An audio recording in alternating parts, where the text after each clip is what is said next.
cross as you wait for the crown. Tell the world of the treasure you found.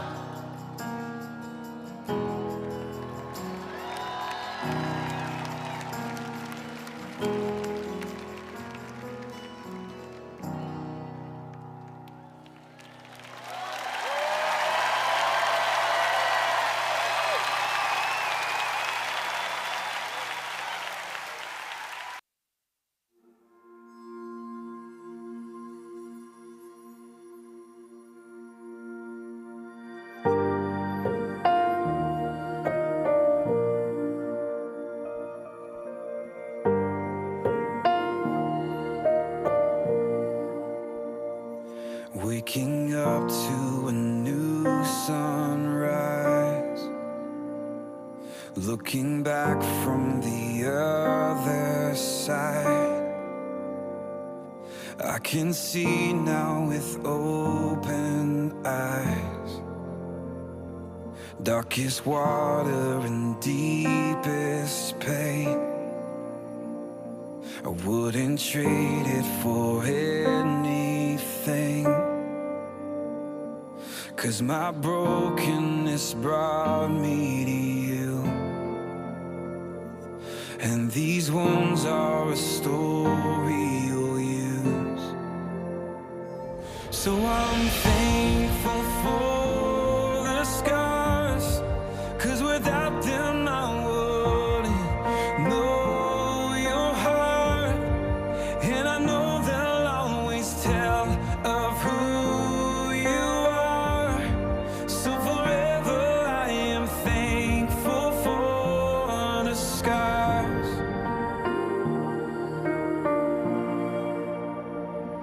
Now I'm standing in confidence, with the strength of your faithfulness. And I'm not who I was before. No, I don't have to fear anymore.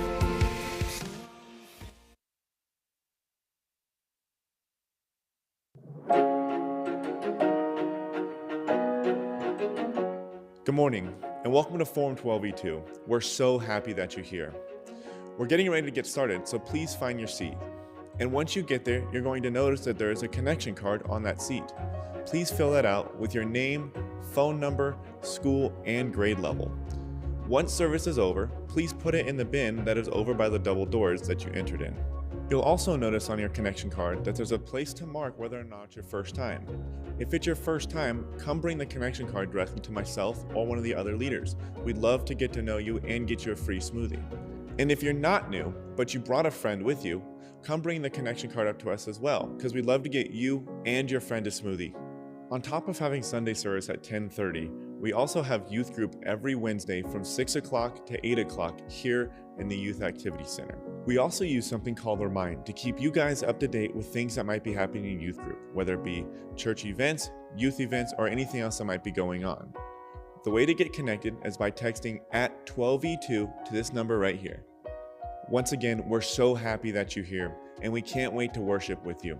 So please stand as we sing a few songs before we listen to our sermon.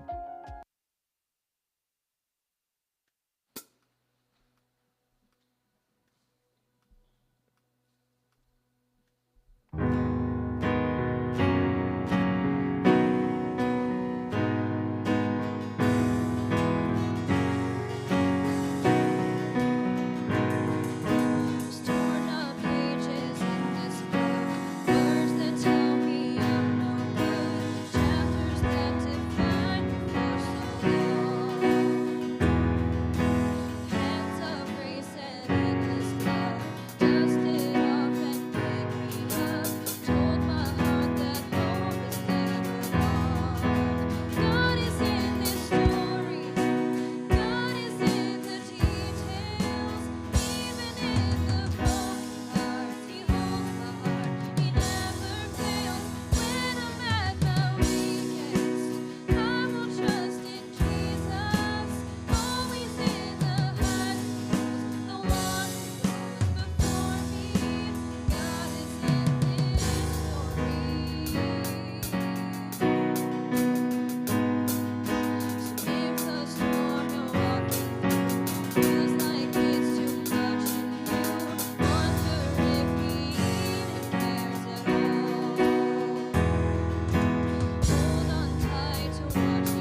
Amen.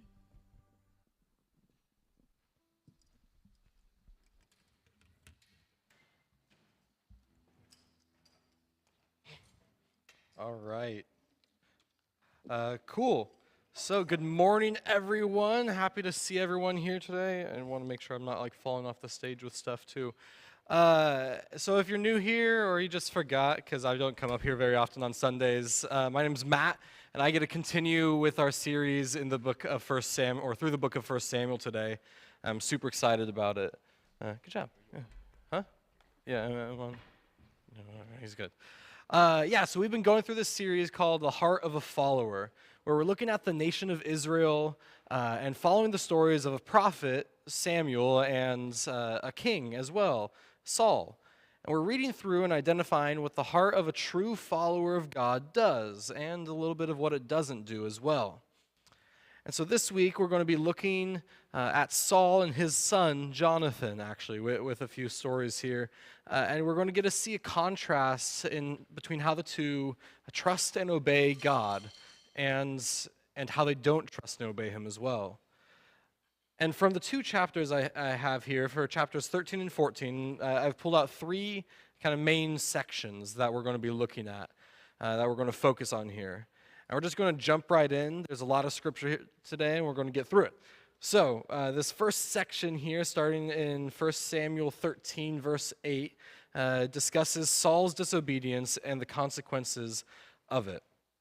It says this: "He waited 7 days, the time set by Samuel, but Samuel did not come to Gilgal. And Saul's men began to scatter.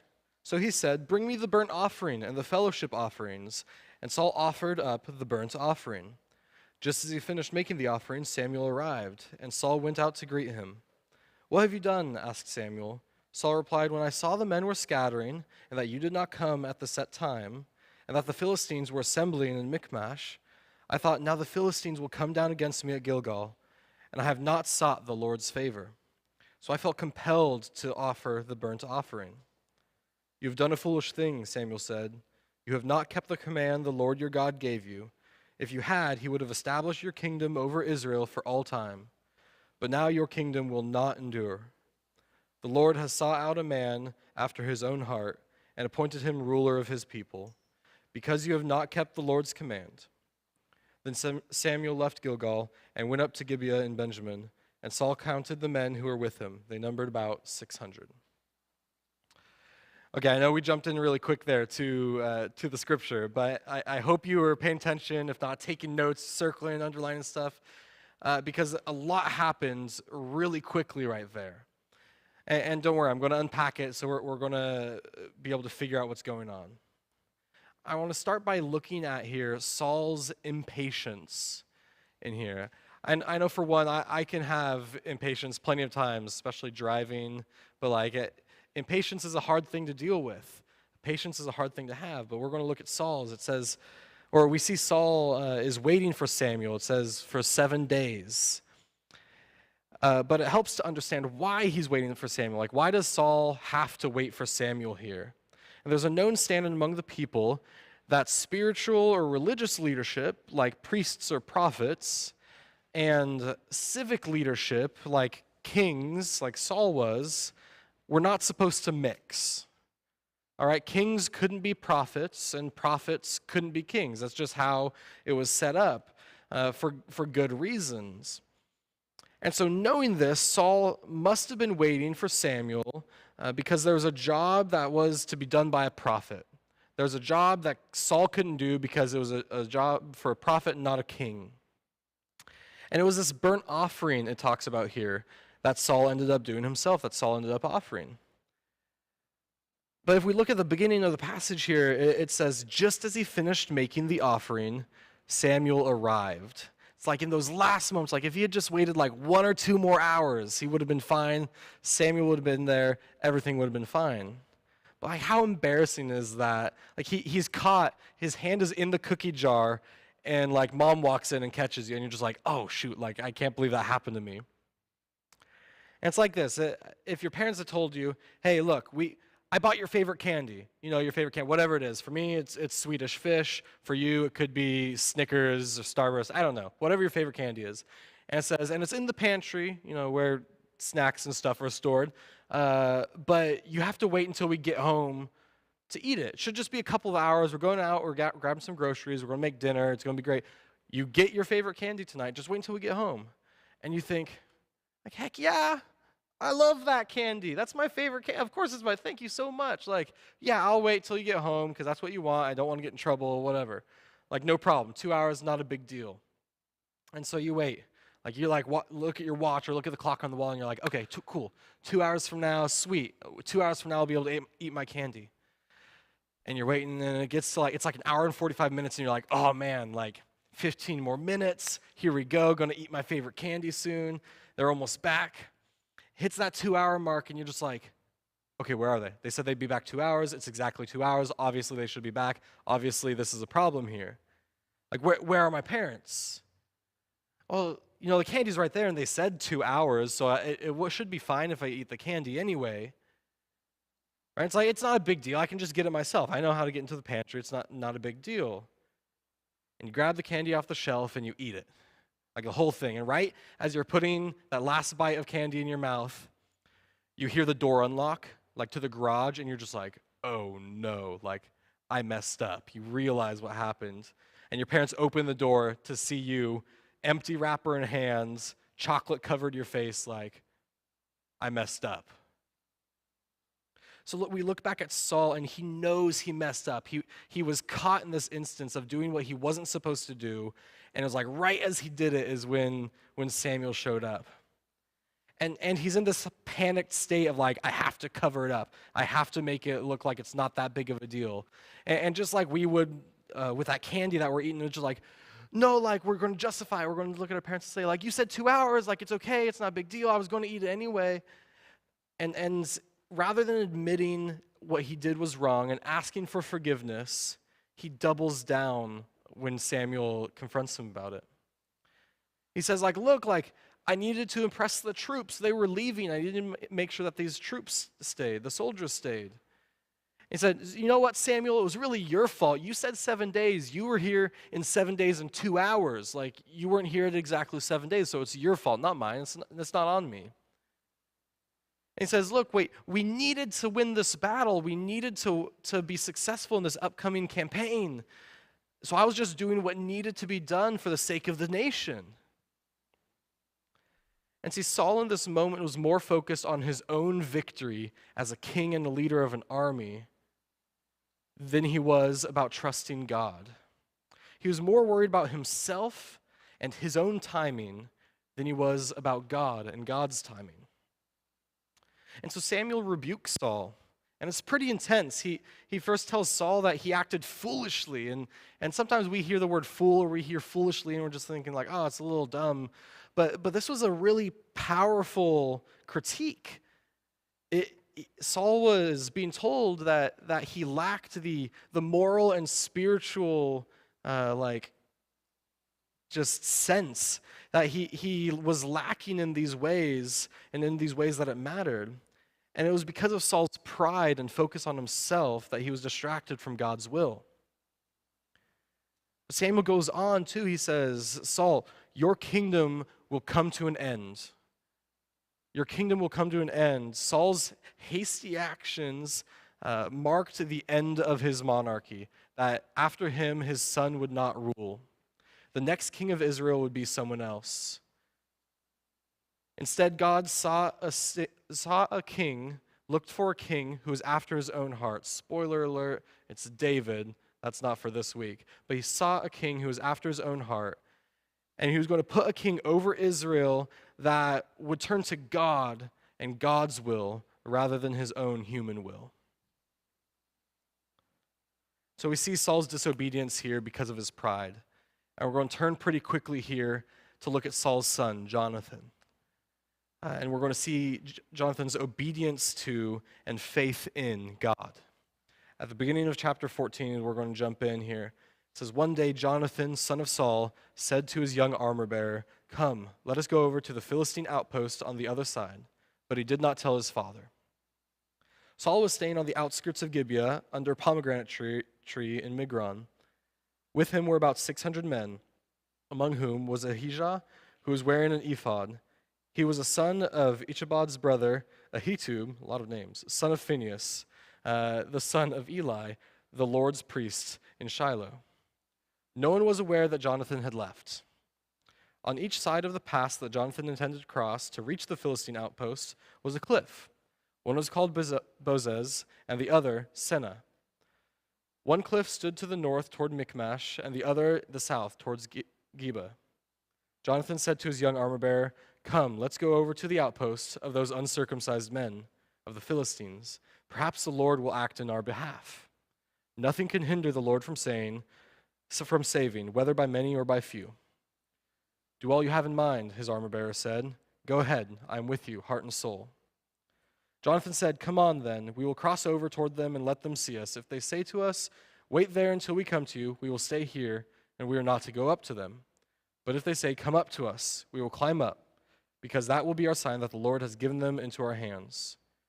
So both of them showed themselves to the Philistine outpost. "Look," said the Philistines, "the Hebrews are crawling out of the holes that they were hiding in." The men of this outpost shouted to Jonathan and his armor-bearer and said, "Come up to us, and we'll teach you a lesson." And so Jonathan said to his armor-bearer, "Climb up after me. The Lord has given them into the hand of Israel." Jonathan climbed up, using his hands and feet, with his armor-bearer right behind him. The Philistines fell before Jonathan, and his armor-bearer followed and killed behind him. In that first attack, Jonathan and his armor-bearer killed some 20 men in the area of about half an acre. And so we open this passage here, and Jonathan is kind of sneaking away from the rest of the Israelites. He didn't want his father or many other people to know what was he doing. And so we kind of ask this question, like, what was he doing? Like, why did he have to hide it? So we see him and his armor-bearer head straight towards a Philistine garrison, or like basically an outpost, just where these Philistines were like keeping watch, making sure nobody would sneak up on them. And this was bold. This was a bold move. When we look deeper, we can see that this represents a faith in God that Saul failed to have. Jonathan knew he was coming to a place where his life would be in danger, and he would be greatly outnumbered. It was just him and his one servant, his armor-bearer there. But his heart was in the right place. Jonathan knew stories and scriptures that discussed God's power to overcome situations that seemed hopeless. And while he wouldn't have access to New Testament that we do today, Jonathan had in mind and heart something that we can read actually in Romans 8:31. And it says, "If God is for us, who can be against us?" He kind of had this in mind. That's what he was living by here. And with this in mind, he approached. But he had the moment of pause. And he didn't pause, he didn't hesitate because he doubted God's faithfulness or he doubted God in any way, but he doubted his own heart. He doubted himself. He knew that he could easily make the same mistake as his father. He could easily approach this as something that he was doing of his own power, and he could put his own desire to be a hero for the nation of Israel above anything else. And so the test he created wasn't to test God's faithfulness, but it was to test his own. It was to test his own trust in God. And it felt like this to me as I was thinking about this. Like, you're in school and you're working on something like in class, whether it's a project or just an assignment in class or whatever, and you're almost certain you like understand what's going on. You're like, I'm pretty sure I get this. Like, I know to like add the c at the end of the integral calculus reference. I know to write these certain things. I know the order goes this way, but like, man, I just want to make sure. Like, this place is built for learning. Like, I need to make sure. And so you look at the teacher and you're like, hey, am I doing this right? Can you check this? Can you make sure? And if people hear you ask this question, nobody's going to be like, why are you like questioning the teacher's knowledge? Nobody's going to say that. Nobody's going to hear that question and think you're like quizzing the teacher or like trying to make the teacher look dumb or trying to catch them like not knowing something. No, everybody hears that question and thinks, yeah, that's reasonable to ask that. You're recognizing the teacher has the experience and the expertise, and you're trying to get this confirmation that you're understanding what's being taught. And that's what's happening here. That's what Jonathan is doing, is he's not questioning God's knowledge or power or provision. He's simply saying, God, I think this is what you want me to do. Can you confirm for me? And so we read how the Philistines responded when they saw him. Jonathan received this confirmation that he was looking for and the guidance that he needed in this situation. And so they began to climb up to the Philistines. And the other thing I want to notice here is just them climbing up. They climbed up a cliff. It says they were surrounded by these cliffs. And see, Jonathan and his armor bearer worked hard in their faithfulness. They didn't look at God and say, like, sweet, okay, like, we confirmed that we have the right faith. You do everything else here, like, you'll get it because we have the faith. You're good. No, that's not what they did. Jonathan demonstrated an active faith in this time that trusted in God and then went on to obey. It wasn't just trusting, but it was the obedience and the action that followed that. And he knew it wouldn't be easy, but he trusted that God would enact his will. So we can see with these two stories that there's this huge difference in how we should or should not act. And I think we can pull at least a couple of things from this contrast. First, we see that Saul disobeys because of his pride. His eyes were focused on himself. And second, we see that Jonathan obeys because of his faith. His eyes were fixed on God rather than himself. And this is super important to understand, that faith and our focus, but our faith comes before our obedience. You can read in Romans 1:5, through him we received grace and apostleship to call all the Gentiles to the obedience that comes from faith for his son's sake, or for his name's sake. Obedience to God is rooted in our faith in him. If we don't have faith, what are we being obedient to? It doesn't work. It doesn't make sense. And this lies at the root of our mission as believers and followers of Christ. And if we go around reprimanding people or judging non-believers based on their lack of obedience to God, we're going to get nowhere. It doesn't make sense. Why would they obey something they don't have faith in? Instead, we're supposed to share our faith and encourage that faith in others. And in that, we can begin to grow in the obedience of a follower. And you can fill that in too on the front of your cards. Obedience comes after faith. Obedience comes after faith. We have one more section that we're going to get into here, and this last section is going to look deeper at Saul's pride that resulted in his moral and spiritual failures. And so we're going to skip ahead a little bit to verse 24 in chapter 14. And it says, now the Israelites were in distress that day, because Saul had bound the people under an oath, saying, cursed be anyone who eats food before evening comes, before I have avenged myself on my enemies. So none of the troops tasted food. I want to pause here after this one verse and really quick realize what Saul is saying, what's going on here, because there's a lot to unpack just in this one verse here. Because Saul, once again, crosses this line between kingship and priesthood. He makes this oath, he declares this fast, and tied it up with a curse, right? Which is something that he had no right to make. He had no authority to make this. If anyone could declare a fast to honor God, it should have been Samuel. Samuel, the prophet, would do that. And now that's the first issue. But you may have noticed the next big thing in here that it says. Saul says, before I have avenged myself on my enemies. And he shows his hand here. He makes it apparent to anyone who's listening and paying attention what this fast is actually about. He didn't call for a fast to honor God in any way. That's what fasting is for. That's what we're supposed to do with fasting, but that's not what he was doing. He called for a fast to honor himself and to achieve his own goal of vengeance and not God's. And so Saul is in the wrong here, and he's going to be called out on it soon.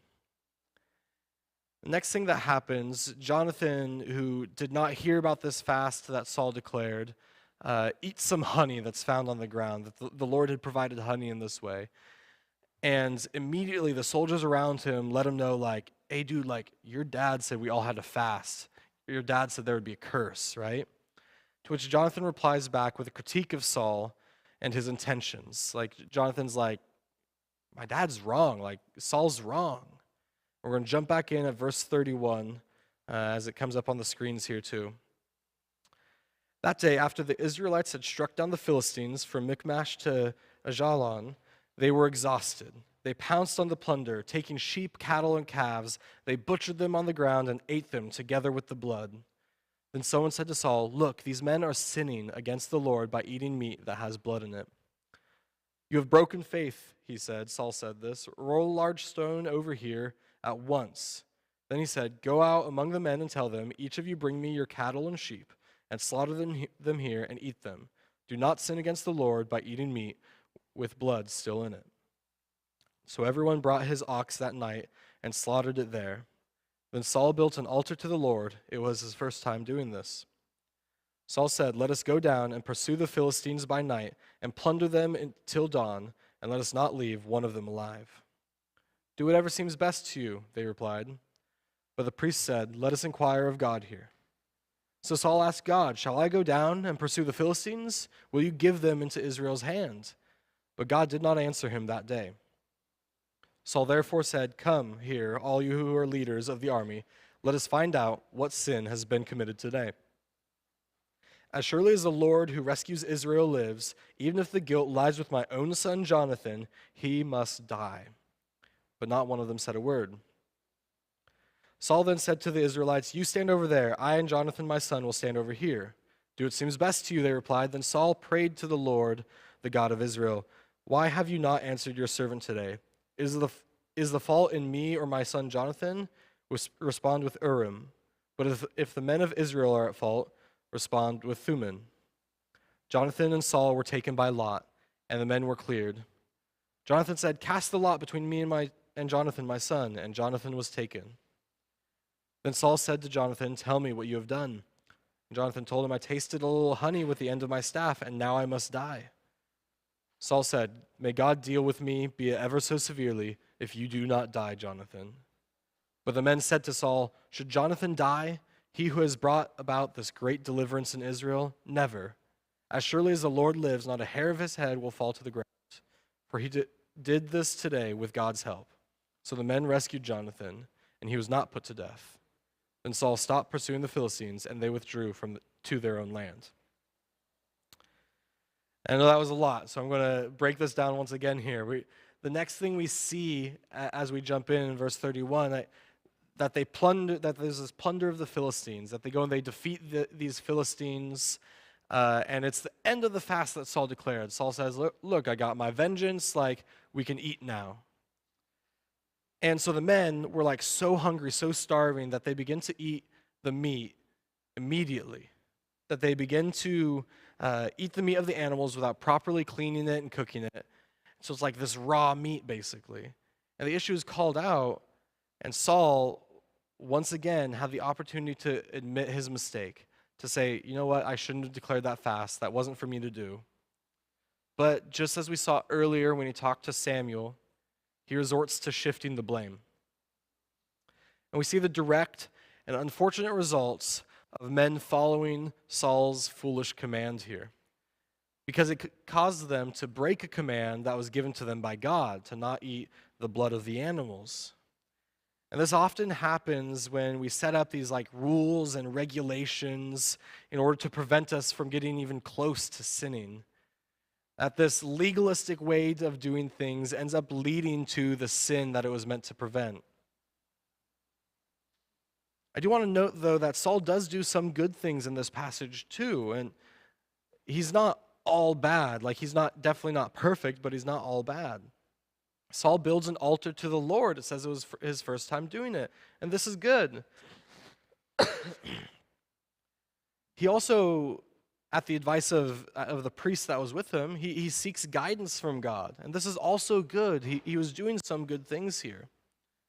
But despite these good things mixed in, Saul was still prideful, and he was unwilling to accept his own wrongdoing. Saul realizes something is wrong when the Lord doesn't answer him when he seeks guidance. And so his immediate assumption is that someone must have broken the fast that he shouldn't have declared, but the fast that was declared. And we know that it was Jonathan with the honey, but Saul doesn't know at this point.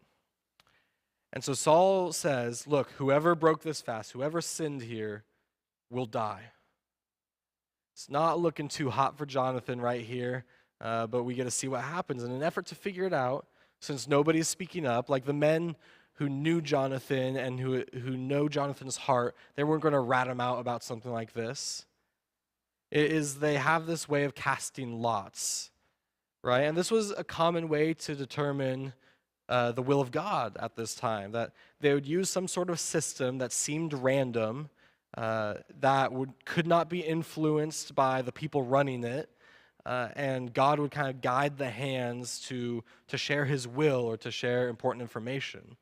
The specific one they used, as it was described, it was this process of like the priest would have two stones, like a black stone and a white stone, and they were named, what was it, like Urim and Thummim, and they would kind of say like, it's like a yes or no, like white means yes, black rock means no, and they would put it like in their like chest plate of their armor or their robe or whatever it was, and they'd reach in.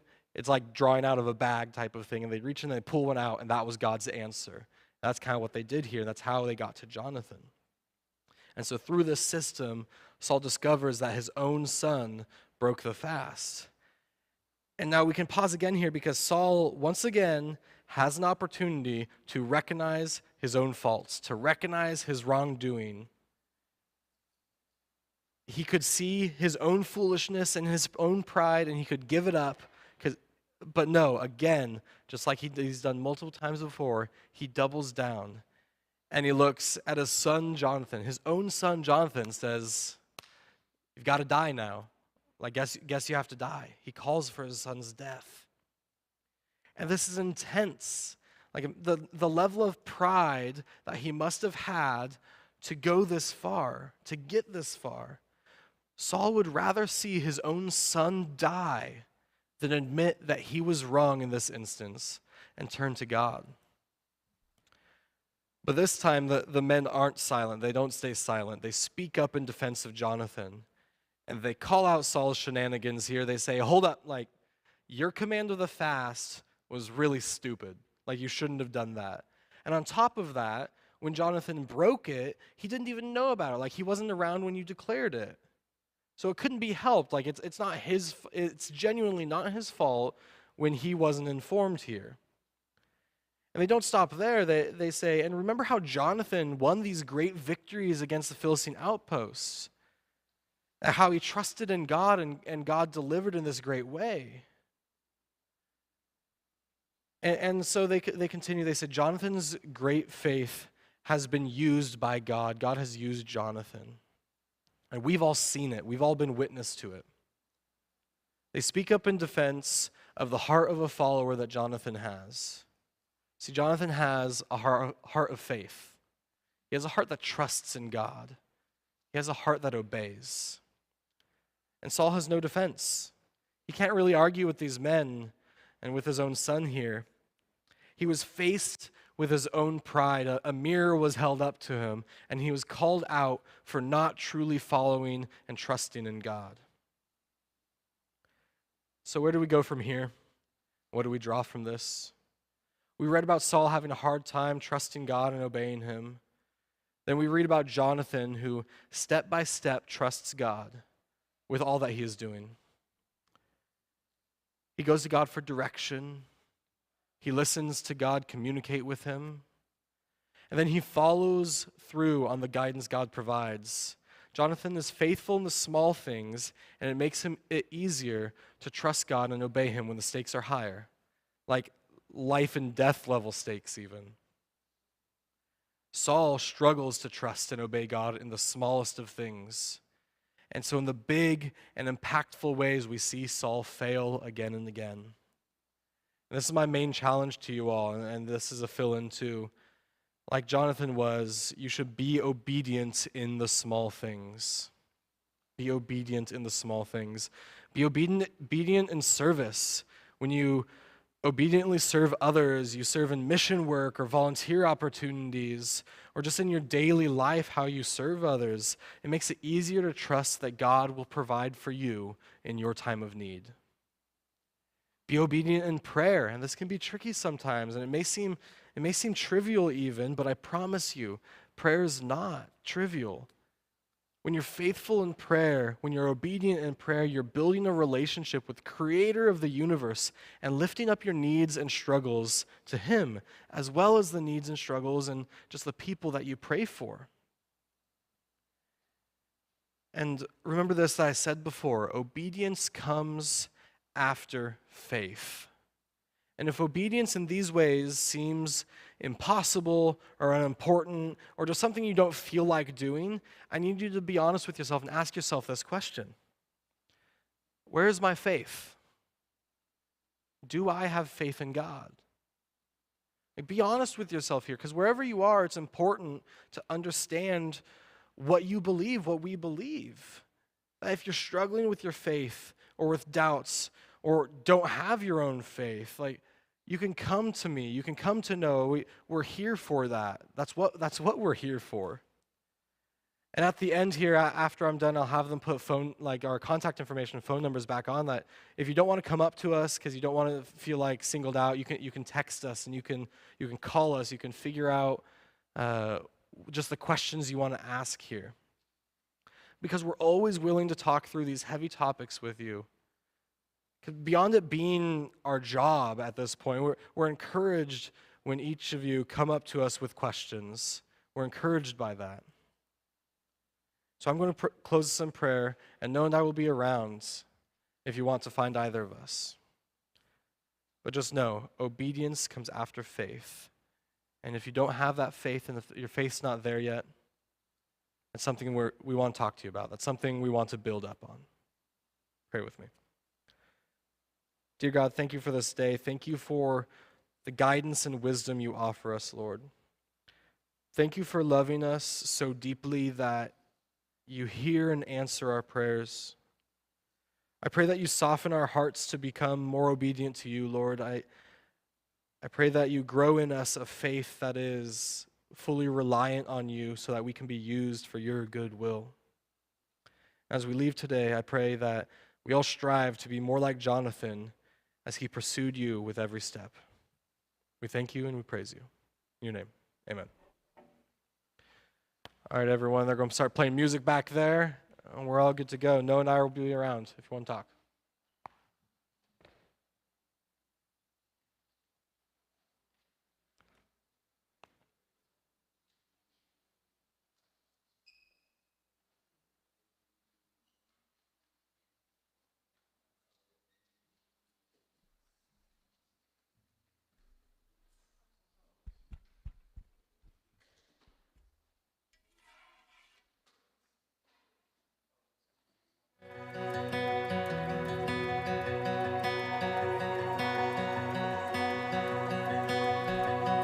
Alone in my sorrow,